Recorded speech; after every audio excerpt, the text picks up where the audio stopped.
Ito na ang pambansang pantanggal umay upang maghatid ang mga kwento sa buhay. Buong barangay kapitbahay, mga tropa at tambay, tawagin na pati na rin si nanay. Anong kwento mo?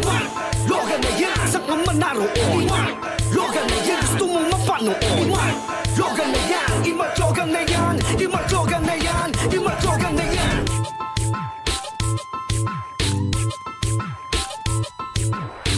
Hello, Galogs! Humanda na sa mga kwentong bubusog sa weekend ninyo. Mga kwentong makaka-motivate, makaka-inspire o makaka-patawa sa inyo. Ako ang inyong pambansang pantanggalumay kaka Mark Logan at ito ang Top 5 mga kwentong Mark Logan.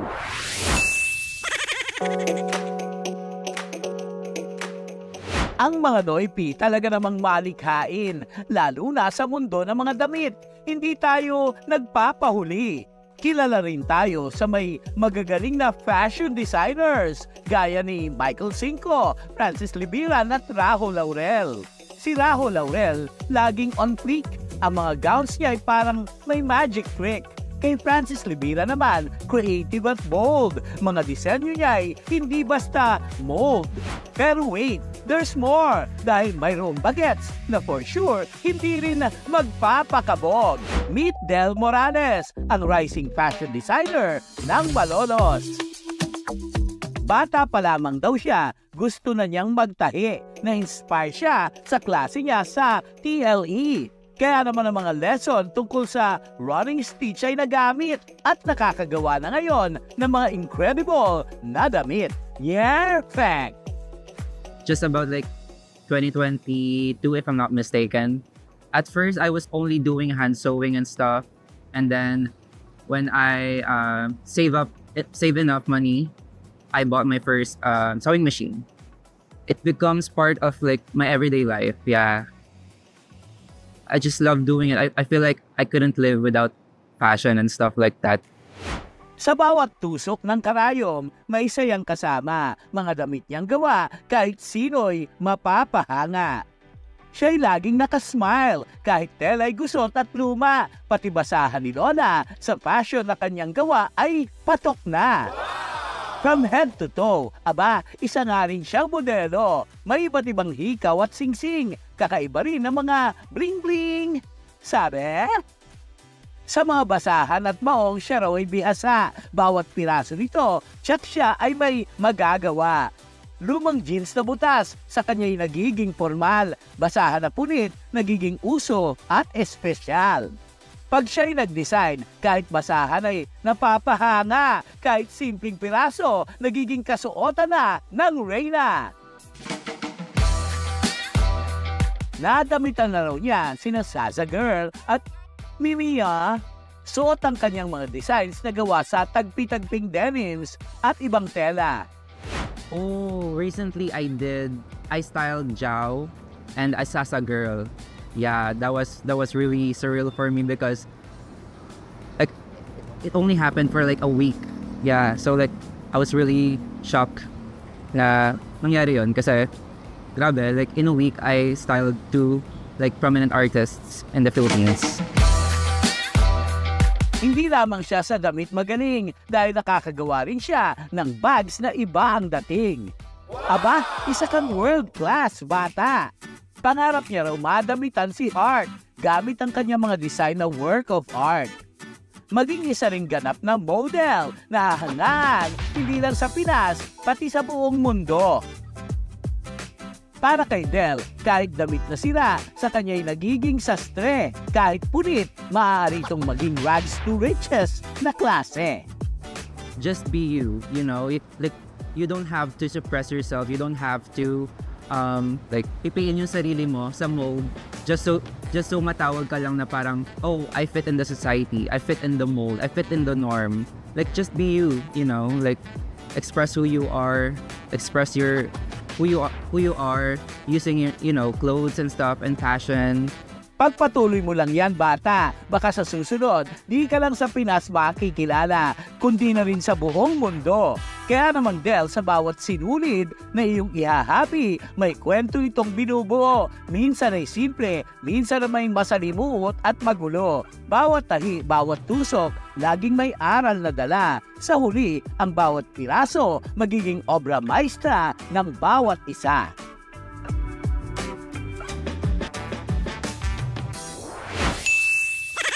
Noong pandemya, nagsiputukan ng mga TikToker. May magtatay na sumasayaw parang si Loki at Thor. At ang The Aguinaldos na bonding nila ay putok na putok. Wow! Quittish yarn!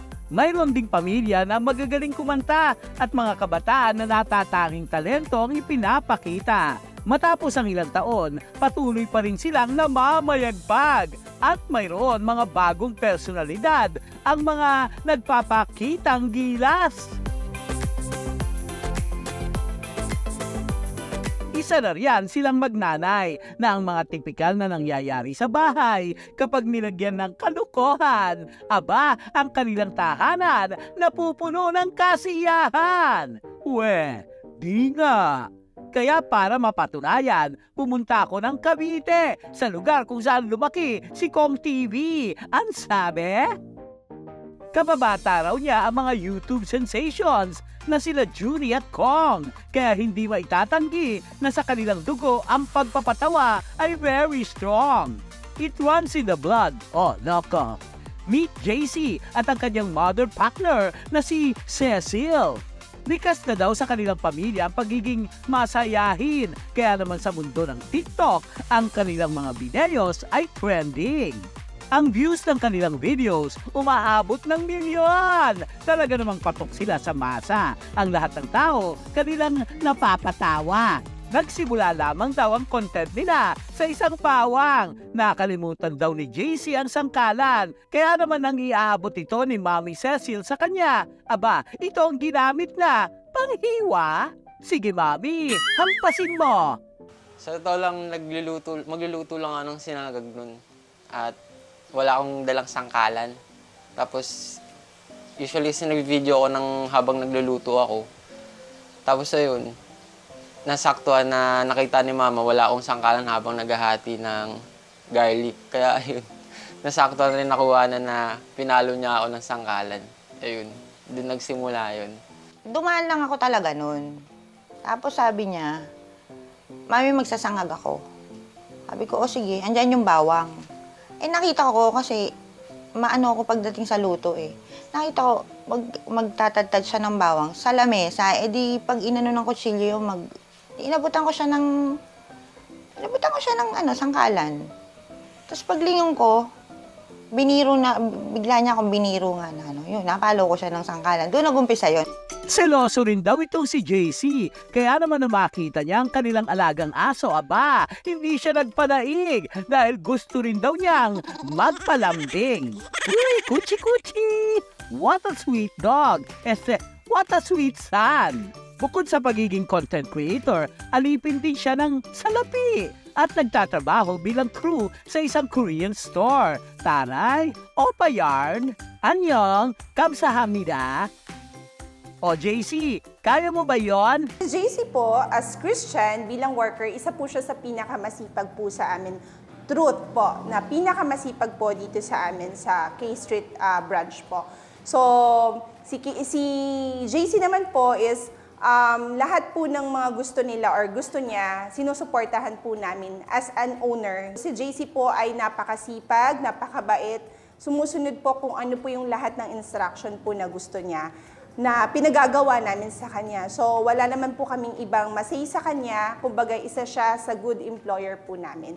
Aba, JC, isa kang tunay na lodi. Hindi ka lang sa kwela magaling dahil para sa iyong pamilya, lahat ay gagawin. Pagpatuloy mo lang ang iyong hilig dahil baka yan ang maging susi upang ang iyong pangarap ay marating. Sa bawat kwento at tawanan ninyong mag-ina, pagmamahala ng nagiging tanglaw ng buong pamilya.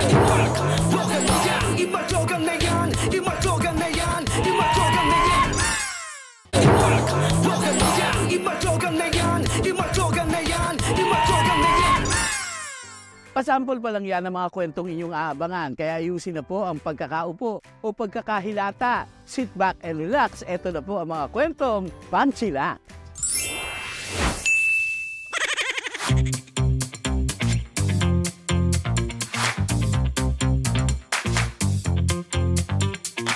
Ang mga Noipi kung saan may mura, abay willing yan makipila. Deadma kung mangalay ang paa, tsak dadagsain yan ng bongga. Sa mahal ba naman ang bilihin? Kakagat talaga ang masa. Saan pa ba? Abay syempre, sa tindang di makakabutas bulsa. Good news, Logalogs! May nakarating sa aking chika. Dito raw sa 1146 R. Papa Street, Tondo, Manila. Mapapa-amaze ka sa mura. Sa halagang 15 pesos, may sasalba mo na ang kumukulong sikmura. Hindi ka mabibitin sa fried rice nilang malasa at may paanli sabaw pa. Hindi ito trip-trip lang ha. Abay, seryoso raw dito ang loko. Sa halagang 5 piso, may kanin ka na At yung 10 piso mo, carry ng makabili ng itlog, ham, siomay, meatballs, itlog na pula, skinless, at embutido. You can choose kung ano pa ang iyong paborito. Tululaway ka talaga sa itsura at amoy ng prito. Pakurot naman sa embutido mo. Itong sila Totoy, suki na rito. Patango-tango pa mga loko. In fairness, imbis ipang com shop, pinanglapangs na lang dito. Mukhang ang sabaw, sakto lang sa timpla. Hindi kasi napangiwi sa asim itong si Kuya. Masarap po dito, Sir Papa. Mura na. Masarap pa. Hindi ka mapapamura. Grabe, itong si Bunso, napakamay na. Mukhang nakalimutan pa atang maghugas. Sarap na sarap sa lasa ng daliri. Este sa amyang kinakain ng paunti-unti. Ang susunod na eksena ay Weighted SPG. Striktong painggit sa Gedli. Abay Diyos me, may lumalafangs. By partner pala ang pagkain. Sige, subukan mong subuan yung boyfie mo ate. Lagi kami kumakain dito kasi dito yung parang malapit na kainan. Tapos sulit talaga siya, pangmasa, mura yung mga pagkain, masarap yung mga pagkain. Hindi naman napapasada all si pare. Bahala kayo dyan. Basta't siya atake. No need na niya ang kahate. Look unang subo. Mukha ng mga ngalahate. Okay naman po yung lasa. And kaya nga po pala ako napupunta dito is bukod sa mura po is malapit na rin po dito. Napaka-convenient po ng pagkain dito. Kung matomguts ka sa umaga, gabi o madaling araw sa loko, anytime. Pwede kang dumalaw. 24 hours lang naman silang bukas, Logalogs. Ready to serve you kahit walang log 2. Binabalik-balikan daw itong loko at nilarayo. Malaking tulong talaga sa budget ng kahit sino. Sa nanay na nagtitipid, sa estudyanteng sakto lang ang baon na bitbit o sa mga gustong mag-ipon at kipit. Nagsimula po ang loko noong March 1, 2024. Pangmasa po ito, pwede po sa mga estudyante dahil mura na po yung ulam at yung ulam po natin yung 10 pesos lang po, 5 pesos lang po yung kanin. Kaya pwede po sa mga taong nagtitipid po. Nagawa po ang loko dahil po gusto po ni Kagawad Ida Sebastian na tulungan po kayo magkaroon ng trabaho. Yan po makatulong sa ibang tao na makakain po sa murang halaga. Bongga talaga ang ganitong ideya. Lakas makamasa ng presyo na abot kaya. Hindi lang para kumita ng anda, kundi upang makatulong sa kapwa. Alam mo kanin sa katos. Nag-double rice ka pa talaga? Eat well mga kuya.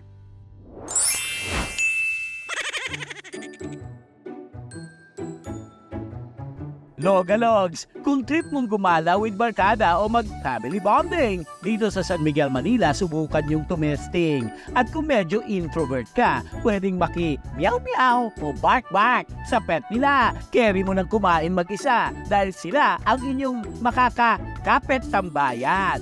Hello, Galogs! I'm Trish Alvarez. I'm one of the managing partners of Pounds Manila. So Pounds Manila is currently a cafe with our personal pets are here as well. And our personal pets serves as ambassadors for our partner, a rescue center partner, actually a rescue facility partner, Cara Welfare Philippines. Sa Pounds Cafe Manila, libre mong makakalaro ang pet nila. Mapa, aso at pusa, ikaw ang bahala. Pero umorder ka. Tingnan mo naman ang food nila. Mapapatakaw tingin ka talaga dahil sa kulay at preparasyong bongga. Ang laki ng burger. At ang angas ng drink. May pa-gold pa. Pwede ng isang mamaya ang sikmura. Etong ang si Bebe Girl. Napa-wow! Sa mga drinks sa mesa. Diyos ko, mukhang nalito ka na kung anong kukuhanin mo, ha? Abay, pagkatikim sa milk tea, sabay agaw sa kapatid niya ng green na fruit tea. I like the dogs and the cats and the drinks and then the food. So we keep coming back. At kung hindi mo naman bet maghawak ng aso't pusa, maraming game board na pwedeng iyakan ng bata. Laruin nila hanggang magsawa. Habang ang mommy naguulat ng nagbabagang chika. Omi, anong latest dyan? My kids love here kasi yung food, tapos syempre yung mga pets. Yun yung binabalikan namin dito. Lalo na yung mga drinks nila. Eto namang si Mudra, very close sa pusang hina-approach niya. May pasit pa ng ubi flavor na milk tea, si Ante. Very serious ang atake. Relax naman si Bingbing sa pamasad sa kanya. Pero araw-araw po, halos nandito ako sa pet cafe nila. Kasi yung kanilang mga pusa, kumbaga very loving, ganun, nakakawala ng stress, ganun, oo. So, yun po ang nagustuhan ko rito sa Pounds Cafe. Oo, ganda-ganda po ng place nila rito, ang mga aso at pusa nila, malalambing, gano'n, nakakawala talaga ng stress. Ang mga pet dito ay sanay na sa mga tao. Shy type lang sa una pero kalaunan ito rin ay aamo. Logalogs, ang cute ha? May pa-shade pa itong si Lucas. Lakas maka-action star ng akto. Pwede nang umextra sa Batang Quiapo.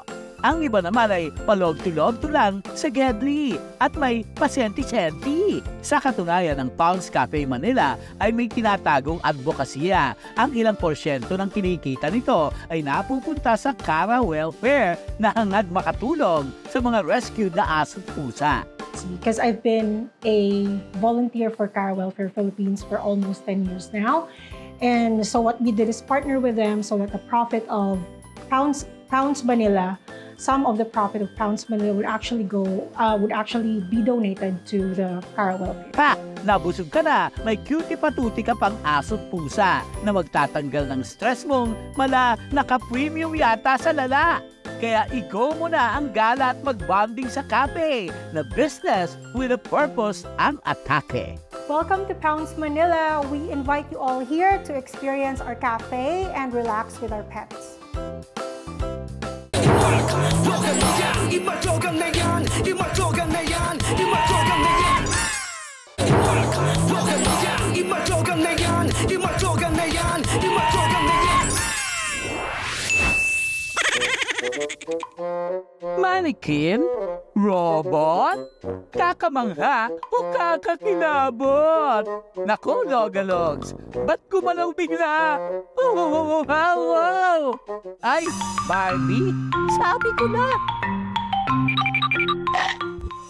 Hello, Galogs! I'm Barbie! Ang syala, parang de baterya. Ang ngiti pa, nagpastenga. Wow, Blandina!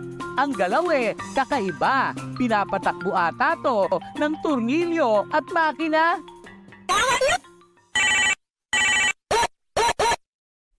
Tamang nood lang ng TV.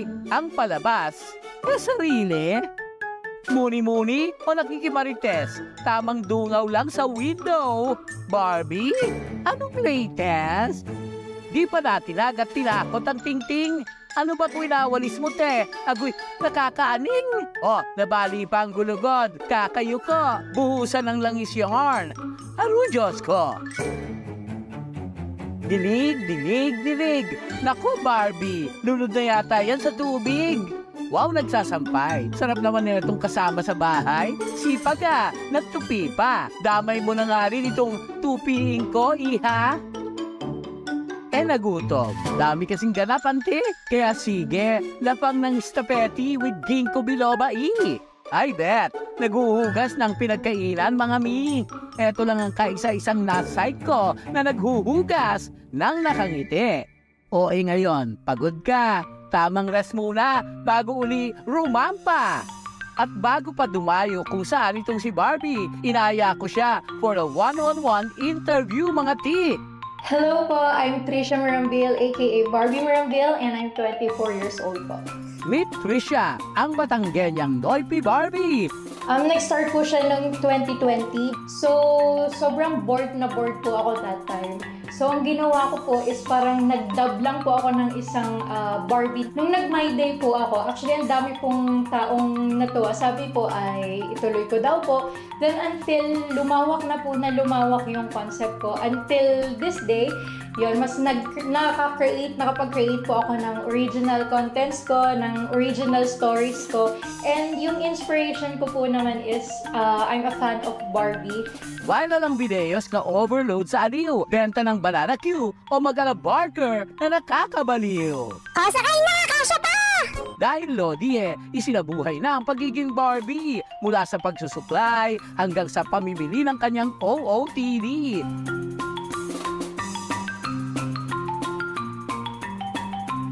Wow! Fashionista!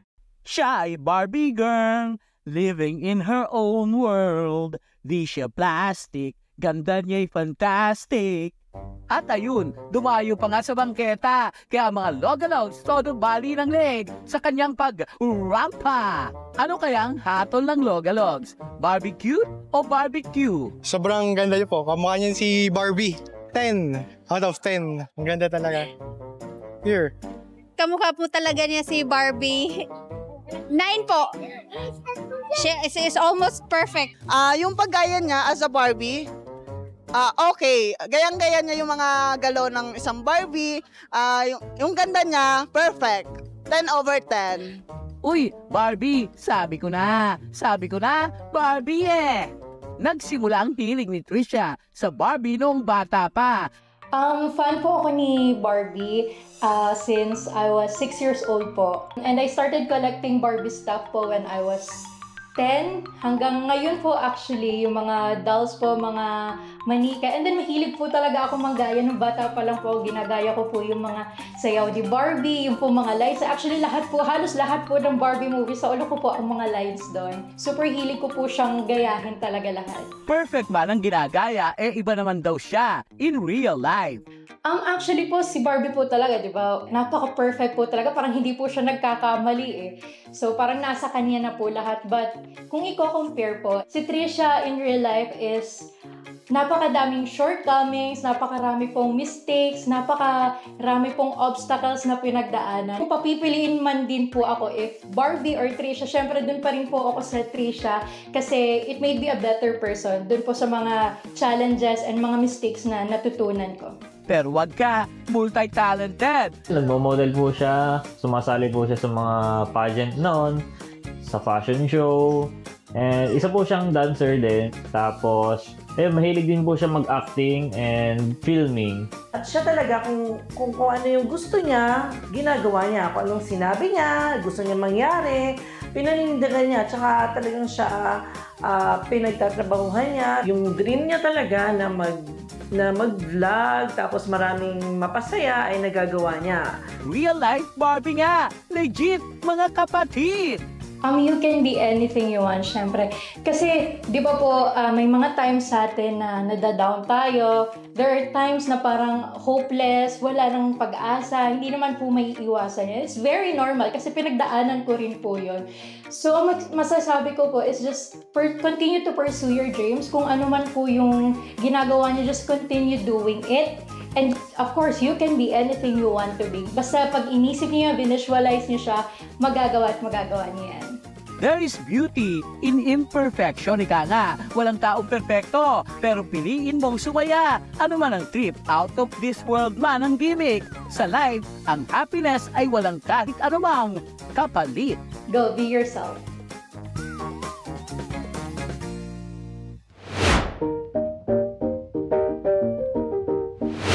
Lumuhod at ang singsing iangat. Kabang abot langit, oh my God! Yes or no? Hintayin ang sagot. Ano nga ba, Logalogs? I don't. It's a special day para kay Kuis and Ateng. Magkakilala ba talaga sila? Charang! Oh, bakit naman kasi grabe ang busangot?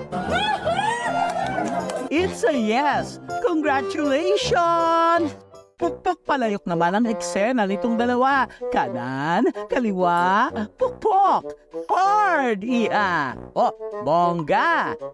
Buti binitawan yung pamalo. Ate, saan ka punta? Ikot, ikot.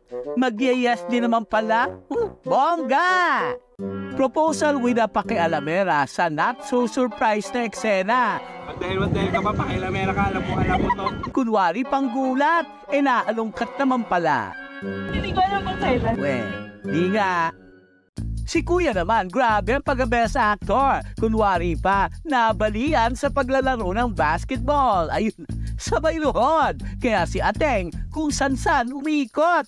It's a yes. Oh, bongga! Successful ang mission! Expectation versus reality naman ang ganap nila Kuya. Imbis kiligin magra-runaway pa nga ata. Ate, saan punta? Ganda ng view. Uy, ganda rin ang hulog. Buti na lang nabitawan ng singsing at baka makasal pa nga sa pating. Siyempre, di pa rin nagpahuli si Valin. Imbis mag-cry-cry, aba, nagka-wings at nag-fly-fly. So, hi, Valin. Kalma, Inday. Ito naman si Maa. Grabe makahampas. Sakop buong mukha. Parang halos mabura pa ata. Aro, ang syuket. Pero kakilig ang kulit. I love it. Well, gaano man katindi ang effort to propose, ang goal ay to make her feel loved, of course. Kaya wag nang patagalin. Ang kaba ay itago para makuha mo na ang matamis niyang Hanggang sa susunod na kwentuhan, sabay-sabay nating basagin ang lumbay. Pag-aari ng trip ng buhay. Ako ang inyong chikaka, Mark Logan po. At ito, ang Top 5 Kwento. Tawagin na pati na rin si nanay. Ano ang kwento mo? I-Mark Logan na yan. Saan ka man naroon? I-Mark Logan na yan. Sa katerbang kwentong kwela, hatid yan ng balita. 3 dekada na natin kasama. Sa mga kwentong merong weta at malulutong. Pumasa ng tiyak lahat ay mabubusong. Balita na papanahon, tsak pasok yan sa kahon. Mark Logan, hanggang lumbay sa telebisyon. Ano ang kwento mo? I-Mark Logan na yan. Saan ka man naroon? I-Mark Logan na yan. Gusto mong mapanood? I-Mark Logan na yan. I-Mark Logan na yan. I-Mark Logan na yan. Ano ang kwento mo? I-Mark Logan na yan. Saan ka man naroon? I-Mark Logan na yan. Gusto mong mapanood?